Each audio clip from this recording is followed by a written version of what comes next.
आदरणीय श्रोता ब्रेन तथा ख्रिसमा दाजुभाइ दिदीबहिनीहरू, आज हप्ताको पहिलो दिन, यो जुन प्रभुको दिन पनि हो। सधैँको हप्ताको पहिलो दिनको सन्ध्याकालीन समयमा चाहिँ आज पनि हामी प्रभुको दिनमा तपाईँहरूको रेडियो सेट अगाडि कान्तिपुर एफएम मार्फत परमेश्वरको अनन्त राज्यको सन्देश कार्यक्रम लिएर म प्रस्तोता प्रमोद ढकाल यहाँहरूको बिचमा हाजिर भइसकेको छु। र हामी आजको हप्ता छोटो समय भए पनि मानिसको विषयमा हामी अध्ययन गरिरहेका छौँ, जुन हामीले गत केही हप्ताहरूदेखि निरन्तरता दिइरहेका छौँ। र यही श्रृङ्खलाको अर्को कडीको रूपमा आज पनि हामी मानिसलाई परमेश्वरले के उद्देश्यले बनाइदिनु भएको थियो। शारीरिक रूपमा त धेरै कुरा होला, तर कम्तीमा पनि आज हामीले हेर्दै गर्दा आत्मिक रूपमा तपाईँ र मलाई कसरी बनाउनु भएको थियो भन्ने कुरालाई मुख्य रूपमा हामी हेर्नेछौँ। र हामीले गत हप्ता पनि अध्ययन गर्दै गर्दा हामीले भनेका थियौँ कि मानिस एउटा काँचो माटो जस्तो हो। शरीरमा पनि त्यही थियो कि काँचै माटोबाट परमेश्वरले उसलाई शारीरिक जीवन दिनुभएको थियो। सँगसँगै जब तपाईँ र म आत्मिक रूपमा नयाँ गरी जन्मिन्छौँ अथवा पानीको बप्तिस्मा मार्फत नयाँ गरी जन्मिन्छौँ, तब सँगसँगै तपाईँ र म फेरि त्यो काँचो माटोबाट कुनै एउटा कुमालेले राम्रोसँग सुन्दर कालीगढी खर्चेर बनाएको भाँडो जस्तै तपाईँ र म पनि आत्मिकतामा अब निर्माणको दिशामा उन्मुख हुँदछौँ। र त्यो मुख्य बिन्दु, जुन बिन्दुबाट तपाईँ र मेरो आत्मिक जीवन सुरु हुन्छ, तपाईँ र म आत्मिकतामा नयाँ प्राणीको रूपमा हामी जीवन जिउन सुरु गर्छौँ। निश्चय नै यो जीवन जुन परमेश्वरले कुमालेको रूपमा काँचो माटो रूपी तपाईँ र मेरो आत्मालाई परिपक्व एउटा सुन्दर भाँडाको रूपमा निर्माण गर्न थाल्नुहुन्छ भने त्यतिखेर तपाईँ र मेरो जीवन अब उसो पुरानो काँचो माटोको जीवन रहँदैन। तपाईँ र मेरो जीवनमा पूर्ण रूपमा परिवर्तन आउनु जरुरी छ, जुन जीवन परमेश्वरको इच्छा अनुसारको जीवन हुन्छ। तर त्योभन्दा अघि हामी सांसारिक शरीरमा मात्रै थियौँ, सांसारिक शरीरको अभिलाषा मात्र पुरा गर्न चाहन्थ्यौँ। तर अब उसो जुन दिन पानीको बप्तिस्मा मार्फत परमेश्वरले अब तपाईँ र मेरो आत्मिक निर्माणको क्रमलाई सुरु गरिदिनु भयो एउटा कुमालेको रूपमा, तब हामी निरन्तर रूपमा परमेश्वरको जुन विकासको, हाम्रो आत्मिक विकासको प्रयत्न छ त्यसको चक्रमा हामी घुमि नै रहन्छौँ, ताकि एउटा सुन्दर भाँडो तपाईँ र म आजको दिनमा परमेश्वरको प्रयोगको निम्ति र सारा संसारले सुन्दरताको अनुपम उत्कृष्ट उदाहरणको रूपमा हेर्न सकोस् भन्नको निम्ति पनि तपाईँ र म निर्माणको दिशामा निरन्तर रूपमा अघि बढ्नुपर्ने हुन्छ। र त्यसको सबैभन्दा मुख्य अंश भनेको, मुख्य सुरुवाती बाटो भनेको पानी रूपी बप्तिस्मा नै हो। यो बप्तिस्मा के हो त? मानिसले धेरै ढङ्गले यसलाई बुझ्ने गर्छन्, जसले यसको वास्तविक अर्थ बुझ्नुभएको छैन। हाम्रा श्रोतावृन्दहरूले, तपाईँहरूले भन्न सक्नुहोला, यो त क्रिस्चियनहरूले गर्ने न्वारण होला, अथवा यो एउटा कुनै धर्मविधि होला, अथवा बाइबललाई अध्ययन गर्दै गरेका पनि कुनै धार्मिक समूहहरू यस्ता होलान् जसले यसलाई एउटा चिन्हको रूपमा मात्रै पनि पानीको बप्तिस्मामा भएर गइरहेका होलान्। तर यथार्थमा हामी बाइबल धर्मशास्त्रबाट हेर्न सक्छौँ, यो त एउटा यस्तो प्रस्थान बिन्दु हो, यस्तो तपाईँ र मेरो आत्मिक विकासको चरणको सुरुवाती क्षण हो जुन अत्यन्तै महत्त्वपूर्ण छ। यसले तपाईँ र मेरो त्यो पुरानो काँचो स्वभावलाई, जुन काँचो माटोको स्वभावलाई अन्त्य गरेर एउटा राम्रो सुन्दर आकार दिएर तपाईँ र मलाई सुन्दर भाँडो बढाइदिने महत्त्वपूर्ण क्षणको रूपमा हामीले बुझ्नुपर्ने हुन्छ। त्यसकारणले यसले के गर्छ त? जुन बप्तिस्मा भन्छौँ हामी, यसले तपाईँ र मेरो पुरानो स्वभावलाई मारिदिन्छ, पूर्ण रूपमा नाश गरिदिन्छ र तपाईँ र म भित्र एउटा नयाँ जीवनको सुरुवात यो बप्तिस्माले गरिदिएको कुरालाई हामीले राम्रोसँग बुझ्नुपर्ने हुन्छ। दोस्रो कोरिन्थीको पुस्तक छ बाइबलमा, हामी यसको 5 अध्याय हेर्दै गर्दा हामी यसबाट पनि थाहा पाउँछौँ कि हामी प्रभुमा नयाँ सृष्टि हौँ भनेर 17 पदले भन्दछ, दोस्रो ग्रन्थीको पुस्तक 5 अध्यायको 17 पदले, जहाँ यसरी बाइबलले भन्दछ, यसकारण कोही ख्रिस्टमा छ भने, अर्थात् बप्तिस्मा मार्फत ख्रिस्टमा आएको छ भने त्यो नयाँ सृष्टि हो, पुरानो बिति गएको छ, हेर नयाँ आएको छ। जुन भाँडो पहिला काम लाग्ने थिएन, परमेश्वरको घरको निम्ति, परमेश्वरको महिमाको निम्ति भनेर तयार गरिएको काँचो माटोको भाँडा जुन परिपक्व बन्न सकेन, त्यो फुटिसकेको छ। अब बप्तिस्मा मार्फत तपाईँ र मेरो जीवनमा त्यो पुरानो माटोको शरीर फुटेर अब राम्रो काँचो माटोलाई परिपक्व ढङ्गले परमेश्वरले फेरि एकदमै सुन्दर ढङ्गले सिर्जना गरिदिनुहुन्छ। बाइबलमा रोमीको पुस्तक छ, जहाँ पावलले यस कुरोलाई थप व्याख्या गर्दै हाम्रो माझमा यो प्रसङ्गलाई उल्लेख गर्नुभएको छ, जहाँ भन्नुहुन्छ कि परमेश्वरको कृपालाई ध्यानमा राखी निश्चय नै यो तपाईँ र मेरो आफ्नै सामर्थ्यले होइन, तपाईँ र मेरो क्षमताले पनि होइन। आदरणीय श्रोता बन्धुहरू, यो त निश्चय नै परमेश्वरले कृपा गरिकन तपाईँ र मलाई शरीरमा पनि बनाइदिनु भयो, सँगसँगै आत्मामा पनि बप्तिस्माद्वारा तपाईँ र मलाई अब पुनर्जन्म, नयाँ गरी जन्म गराउँदै हुनुहुन्छ, अथवा नयाँ गरी तपाईँ र मेरो आत्मिकताको विकासको चरणमा तपाईँ र मलाई लैजाँदै हुनुहुन्छ भने यो निश्चय नै परमेश्वरको कृपाको कारणले गर्दा हो। र यदि परमेश्वरको कृपा तपाईँ र मेरो जीवनमा भयो र तपाईँ र म पानीको बप्तिस्माद्वारा पुरानो स्वभावलाई नाश गरेर पुरानो पापमय शारीरिक बसका कुराहरूलाई छोडेर अब उसो आत्मिकतामा र सबै असल कुराहरूमा हाम्रो जीवन जिउन चाहन्छौँ भने बाइबलले यहाँ भन्छ कि परमेश्वरको कृपालाई ध्यानमा राखी अब उसो यस संसारको ढाँचामा नचल। रोमी 12:2 विशेष गरी हामी हेरिरहेका छौँ। यस संसारको ढाँचामा नचल, जसले शरीरकै अभिलाषा मात्रै पुरा गर्न खोज्छ त्यसमा नचल भन्छ बाइबलले। सँगसँगै थप कुरा यहाँ व्यक्त गरिएको छ, तर आफ्नो मनमा नयाँ भई पूर्ण रूपले परिवर्तित हौ र परमेश्वरको असल, ग्रहणयोग्य र सिद्ध इच्छा के हो त्यो तिमीहरूले जाँच्न सक। निश्चय नै तपाईँ र म जब त्यो बप्तिस्माको बिन्दुबाट पुरानो पापको स्वभावलाई हामी मार्दछौँ र पानीको बप्तिस्माबाट जब माथि उठ्छौँ, नयाँ जीवनको मार्गमा हिँड्न सुरु गर्छौँ भने तपाईँ र मेरो जीवनमा अब प्रष्ट रूपमा भिन्नता देखिनु पर्दछ। पुरानो पापमै स्वभावमा अब उसो हामी जिउँछौँ भने प्रभुलाई साक्षी राखेर प्रभुकै निम्ति अथवा परमेश्वरको निम्ति एउटा असल जीवनको बाटोमा हामी हिँड्न सुरु गर्छौँ। त्यही भएर न रोमीको मण्डलीलाई पावलले पनि हौसला दिए भन्नुभयो कि तिमीहरू पूर्ण रूपले भित्री मनको बर्तावमा पूर्ण रूपले शुद्ध भएर, पवित्र भएर परिवर्तित जीवन बिताओ भन्ने कामना पावलले गर्नुभएको छ।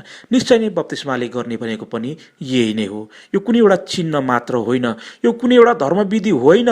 तपाईँ र मेरो पापमय स्वभावलाई नाश गरेर यो एउटा यस्तो शुद्धिकरणको प्रक्रिया हो जसले तपाईँ र मलाई नयाँ जीवनको मार्गमा प्रवेश गराउँछ। त्यस कारणले पनि यो नयाँ जीवनमा प्रवेश गरिसकेको मान्छेले पुरानो स्वभावलाई फेरि फर्केर आफ्नो जीवन पद्धतिको रूपमा विकास गर्दैन। गर्छ भने पूर्ण रूपमा परिवर्तित भई, जसरी एउटा झुसिल किरा हामीले देख्ने गर्दछौँ हाम्रो घर करिसाबारीहरूमा झुसिल किरा देखिन्छ, जुन हाम्रो सानो नानीहरूको निम्ति अत्यन्तै मन नलाग्ने, जिउ चिलाउने खालको रूपमा हाम्रो सानो नानीहरूले बुझेका हुन्छन्। तर त्यही झुसिल किरा एक दिन एउटा यस्तो अवस्थाबाट गुज्रिन्छ कि क्रमबद्ध रूपमा चरणबद्ध विकासको कारणले गर्दा त्यो एक दिन पुतली बनेर रणवनमा सुन्दर ढङ्गले उडिरहेको हुन्छ। अनि त्यही सानो बालबच्चाहरूले फेरि त्यो पुतली समाउन पाउने आकाङ्क्षा गरिरहेका हुन्छन्। त्यो कस्तो खालको परिवर्तन हो र? पूर्ण रूपमा परिवर्तन होइन त? जुन झुसिल किरा पहिला कसैले मन नपराएको, तर जब उसले आफ्नो स्वभावलाई पूर्ण रूपमा परिवर्तन गरेर जब पुतली बन्छ भने सबैले त्यसलाई चाह गरेका हुन्छन्।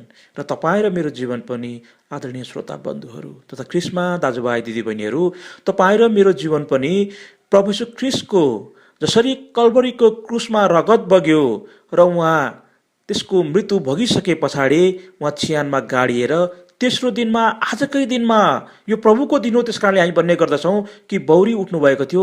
त्यसै गरी तपाईँ र म पनि पुरानो स्वभावलाई मारेर पुरानो शारीरिक लालसा र अभिलाषाहरूलाई यतिमै खत्तम गर्दै जब हामी पानीको बप्तिस्मामा हामी गाडिन्छौँ, पानीको चिहानमा गाडिन्छौँ र फेरि उठ्छौँ, पानीबाट बाहिर निस्कन्छौँ। जसरी प्रभु यीशु ख्रीष्ट पनि मृत्युमाथि विजयी बन्नुभएको थियो भने तपाईँ र म पनि नयाँ जीवनको विजयी मार्गमा अवश्य जिउन सुरु गर्छौँ। तर यस उसोत जीवनै हामीले पूर्ण रूपले परिवर्तित जीवन व्यतीत गर्नुपर्ने हुन्छ र परमेश्वरको कृपा पनि यसैको निम्ति हो, तपाईँ र मेरो निम्ति, कि तपाईँ र म असल ढङ्गले परमेश्वरको इच्छा अनुसार र मानिसहरूको नजरमा पनि ग्रहणयोग्य जीवन जिउन सकौँ भन्ने परमेश्वरको चाहना छ। त्यही भएर एफिसीको पुस्तकमा हामी पावलले फेरि थप भन्नुभएको कुरा पनि हेर्न सक्दछौँ, जहाँ 10 पदमा उहाँले भन्नुहुन्छ, किनकि हामी असल कामहरूका निम्ति ख्रीष्ट येशूमा सृजना गरिएका उहाँका हातका सिपहरू हौँ। निश्चय नै तपाईँ र मलाई जसरी शारीरिक रूपमा बनाउनको निम्ति परमेश्वरले आफ्नो सिप खर्चिनु भएको थियो, त्यसै गरी तपाईँ र मलाई बप्तिस्मा मार्फत आत्मिक नयाँ जीवन दिनको निम्ति पनि उहाँले आफ्नो सिप खर्चेर तपाईँ र मलाई एउटा नयाँ जीवन दिनुभएको छ, सृजना गर्नुभएको छ। त्यस कारणले हामी उहाँको हातका सिप हौँ। अब गर्ने के त? जसले हामीलाई बनाउनु भयो, आत्मिक रूपमा पनि आत्मिकतामा हामीलाई नयाँ गरी जीवन दिनुभयो। अब हामी उहाँसँगै हिँडौँ, उहाँको इच्छा अनुसार असल कामको निम्ति हिँडौँ भन्ने हेतु आज तपाईँ र मेरो हुनुपर्ने हुँदछ, आदरणीय श्रोता वृन्दहरू। त्यस कारणले जुन बप्तिस्मा के हो भन्ने विषयमा फेरि थप व्याख्या गर्दै पत्रुस, जो अर्का प्रभुका चेला थिए, उनले आफ्नो पुस्तक पहिलो पत्रुस 3 अध्यायको 21 पदमा यसरी व्याख्या गरेका छन्, यही पानी जुन, किनकि हामी प्रभुमा आउनेहरू जो पुरानो शरीरलाई मार्दछौँ र नयाँ जीवनको आत्मिक जीवनमा हिँड्ने मानिसहरू हुन्छौँ, ती सबै मानिसहरूले पानी रूपी चिहानमा गाडिएर हामी बौरी उठ्दछौँ, जसलाई हामी बप्तिस्माको प्रक्रिया बन्दछौँ। त्यस कारणले यो पानीलाई कसरी लिनुभएको छ पत्रुसले भनेर हामी हेर्न सक्छौँ, जहाँ 21 पदमा भनिएको छ, यही पानी बप्तिस्माको एउटा रूप हो जसले तिमीहरूलाई बचाउँछ, किनकि पुरानो शरीर पापमा थियो, पुरानो शरीर शारीरिक अभिलाषामा जीवन जिउँदथ्यो, जसको ज्याला भनेको मृत्यु नै हो। रोमीमा हामीले हेर्दछौँ 6 अध्यायको 23 पदमा कि पापको ज्याला मृत्यु हो। त्यस कारणले निश्चय नै तपाईँ र म त शारीरिक अभिलाषाको कारणले गर्दा, यो शरीरले गरेको पापको कारणले गर्दा, व्यवस्था भङ्ग गरेको कारणले गर्दा, परमेश्वरको अनाज्ञा गरेको कारणले गर्दा तपाईँ र म मर्नुपर्ने थियो। तर पत्रुस भन्नुहुन्छ, जब हामी त्यो पानीको चिहान भएर हामी जाँदछौँ र बौरी उठ्दछौँ, तब उसो अब हामीलाई कुनै पनि हामीले गरेको पापको दण्ड छैन, किनकि हाम्रो मनको मैला धोइएको छ। बाइबलले यही भन्छ, यो शरीरको मैला धोए जस्तो चाहिँ होइन, तर शुद्ध विवेकको निम्ति परमेश्वरको एउटा प्रतिज्ञा हो। बाह्य रूपमा पानीमा डुब्दै गर्दा यसले बाह्य शारीरिक मैलो पखाल्ने होइन, निश्चय नै यसले त तपाईँ र म भित्र भएको आत्मिक रूपमा कटकटिएको जुन आत्मिक मैलो थियो, शरीरको अभिलाषा थियो, त्यो पापको मैलो थियो, त्यसलाई धोइदिने हो। त्यस अर्थमा कि अनि तपाईँ र मेरो पाप धोइसके पछाडि तपाईँ र म कुनै पनि दण्डको भागी हुँदैनौँ र हामी निष्कलङ्क भएर हामी प्रभुमा बाँच्न सक्दछौँ र यसले तपाईँ र मलाई बचाउँदछ। र यही प्रक्रियाको निम्ति परमेश्वरले तपाईँ र मलाई एउटा सुन्दर कालीगढको रूपमा, एउटा सुन्दर कुमालेको रूपमा, आत्मिक रूपमा तपाईँ र मलाई एउटा नयाँ र सफा भाँडोको रूपमा बनाउनु भयो। जुन भाँडो पहिला हाम्रो थियो भौतिक शरीरको, त्यो भाँडो काम लाग्ने थिएन, भौतिक अभिलाषाको थियो, सांसारिक अभिलाषाका थियो, संसारका खराब कुराहरूको मात्रै चाहना गर्दथ्यो। अब त्यसलाई भत्काएर, त्यसलाई फुटाएर नयाँ भाँडो जुन सुन्दर छ, जुन सफा छ, जुन भाँडोलाई परमेश्वरको पवित्र कामको निम्ति, परमेश्वरको घरमा, परमेश्वरको मन्दिरमा जसरी पवित्र भाँडाहरूको प्रयोग हुन्छ, त्यसै गरी तपाईँ र म मानिस पनि बप्तिस्माको त्यो रूपमा पानीमा डुबेर बाहिर निस्किसके पछाडि यसरी नै सुन्दर र सफा एउटा नयाँ भाँडाको रूपमा विकास हुन सकौँ, जुन भाँडो सबैको प्रयोगमा आओस्, जुन भाँडोलाई सबैले माया गरेर, यसलाई पवित्र सम्झेर, सुन्दर सम्झेर आफ्नो प्रयोगमा ल्याउनु भएको होस्। आदरणीय श्रोता वृन्द तथा ख्रिस्टमा दाजुभाइ दिदीबहिनीहरू, के तपाईँ र मेरो जीवन यो संसारमा यसरी नै जिएको छ? कि तपाईँ र मेरो जीवनको फाइदा संसारका मानिसहरू सबैले लिनुभएको छ? तपाईँ र मेरो आफन्तले, मित्रजनले, साथी सङ्गीले, अथवा तपाईँ र म वरिपरि बस्ने छरछिमेकले तपाईँ र मेरो जीवनलाई कसरी लिनुभएको छ?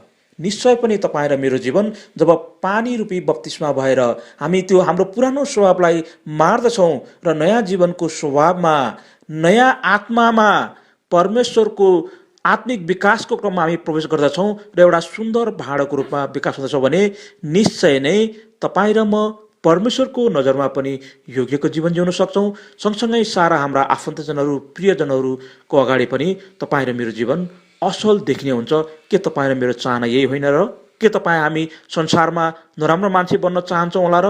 परमेश्वरको दृष्टिमा पनि यो पापी हो भनिन चाहन्छौँ र? निश्चय पनि हामी चाहँदैनौँ। हामी सबै मानिसले चाहेको त हामी पापबाट शुद्ध भएर पवित्र रहेर परमेश्वरको सङ्गमा सधैँ रहन पाऊँ र असल जीवन जिउन पाऊँ भन्ने हाम्रो चाहना हो नि। र निश्चय नै यही चाहना पुरा गर्नको निम्ति प्रभु यीशु ख्रीष्ट जो आजभन्दा 2000 वर्ष अगाडि संसारमा आएर क्रुसमा मृत्यु बहनुभयो, सहनुभयो र त्यस पछाडि उहाँ चिहानमा गाडिनुभयो र तेस्रो दिनमा अथवा हप्ताको पहिलो दिन आजैको दिनमा बौरी उठेर तपाईँ र मेरो निम्ति एउटा नयाँ आशा जगाइदिनु भएको छ कि सारा संसारका मानिसहरूले पनि पुरानो जीवनको स्वभावलाई, पुरानो पापमय स्वभावलाई मारेर नयाँ जीवनको एउटा सुन्दर र आकर्षक मार्गमा जसरी झुसुल्किरा मरेर अथवा परिवर्तन भएर जुन पुतली बन्छ त्यस्तै पुतलीको जस्तै सुन्दर जीवन हामी जिउन सक्छौँ। तर त्यसको निम्ति प्रभु यीशु ख्रीष्टको मृत्युको हामीले प्रतिरूपमा बत्तिसमा जुन पानी हो त्यसबाट भएर हामी जानै पर्ने हुन्छ। र यो कुराको निम्ति म तपाईँहरूलाई हौसला उत्साह दिँदै आजको वचनलाई म यही राख्न चाहन्छु र फेरि पनि हामी अर्को हप्ता भेट हुनेछौँ। तबसम्मको लागि बिदा दिनुहोस्। नमस्कार, अभिवादन।